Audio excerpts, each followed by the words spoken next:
बस अभी तो आया हूँ। सबसे पहले आप ही से मिलने आया हूँ। चलो आओ अंदर बैठो, मैं पानी लेके आती हूँ। ठीक है भाभी। और बताओ भैया, चाचा चाची ठीक है घर पे? सब ठीक है भाभी। आप बताओ घर पे सब कैसे हैं? सब ठीक। और भाभी आजकल सुनील कहाँ पर है? सुनील भी यही कहीं होगा भैया। अरे उसे भी अब शहर भेजो, कहीं वो भी कुछ काम काज करे और यहाँ गांव से निकले। कितनी देर गांव में बेचारा परेशान होता रहेगा। क्यों भैया, आजकल गाँव में और शहरों में फर्क ही क्या रह गया है? क्या बात कर रहे हो भाभी, मुझे आज भी वो दिन नहीं भूलते जब दादी बेचारी सुबह लगती थी खाना बनाने को और बेचारी को खाना बनाते बनाते दोपहर हो जाती थी।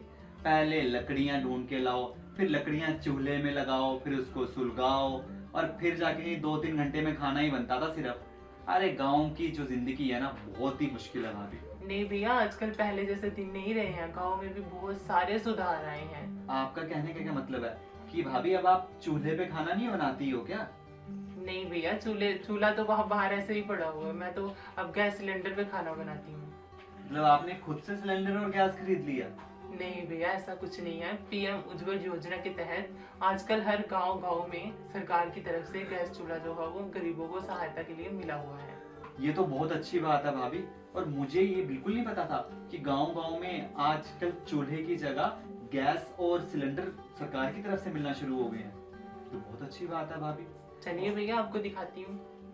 चलो, ये तो मैं देखना चाहूंगा कि पुराना चूल्हा भी देखूंगा और नया चूल्हा भी देखूंगा भाभी।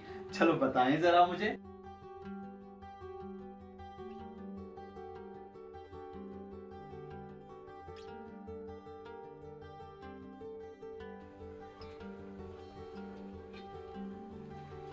ये देखो भैया, पीएम उज्ज्वल योजना के तहत मिला हुआ गैस सिलेंडर। अरे ये तो कमाल ही हो गया भाभी।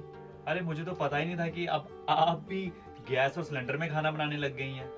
और आपका तो चूल्हे से छुटकारा ही हो गया भाभी। और पुराना चूल्हा कहाँ छोड़ा? पुराना चूल्हा भी चलिए भैया, दिखाती हूँ, घर के कोने में ही है। अच्छा ले आइए, वो भी दिखाइए। ये रहा पुराना चूल्हा। अब तो भाभी आप इसका अच्छा इस्तेमाल कर रही हैं। ये देखो भैया, ये बाथरूम भी हमें सरकार की तरफ से मिला। क्या बात है भाभी, आप तो सरकार की स्कीमों का अच्छे से फायदा उठा रही हैं। आपने तो कोई स्कीम रहने नहीं दी है। मुझे लगता है आपने सभी स्कीमों का फायदा उठाया भाभी। चलो अच्छा भी है, अगर सरकार कोई स्कीमों का फायदा दे रही है तो हम नागरिकों को उसका फायदा उठाना भी चाहिए भाभी। आखिर ये स्कीमें बनी किसके लिए है? हम लोगों के लिए। अगर हम ही स्कीमों का फायदा नहीं उठाएंगे तो कौन उठाएगा? और तभी तो भाभी आपने सही कहा, अब गाँव और शहर में कोई खासा फर्क नहीं रहा है। आओ भैया, मैं आपको गांव की और भी तरक्कियां दिखाती हूँ। ठीक है भाभी, आइए चलते हैं। नमस्ते चाचा जी।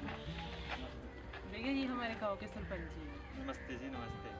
आपने तो कमाल ही कर दिया सरपंच जी। आपने तो इस गांव को तरक्की की ओर लेके चले गए। आप तो, मैं तो हैरान हो गया जब मुझे भाभी ने बताया कि अब वो चूल्हा इस्तेमाल नहीं करती हैं, बल्कि अब प्रधानमंत्री उज्ज्वल योजना के अंडर गैस और सिलेंडर यूज़ कर रही हैं। और तो और हर घर में यहाँ पे शौचालय भी बन गए हैं। मानना पड़ेगा सरपंच जी आपको कि आपने आम जनता को इस स्कीम के बारे में बताया और उनको लाभ भी दिलवाया। मैं तो चाहता हूँ कि आप जैसे सरपंच हर गांव में हो। चाहिए आप जैसे सरपंच की वजह से गांव तरक्की की ओर जा रहा है। और शुक्रिया अदा है उस सरकार का भी जो इन आम जनता को इतना फ़ायदा दिलवा रही है। हम बहुत सारी स्कीम है ना, वो घर घर जाके बताते हैं, लोग उस पर अमल करते हैं। ये सब काम होता रहता है। चलो बढ़िया सरपंच जी, आगे भी आपसे मिलते रहेंगे।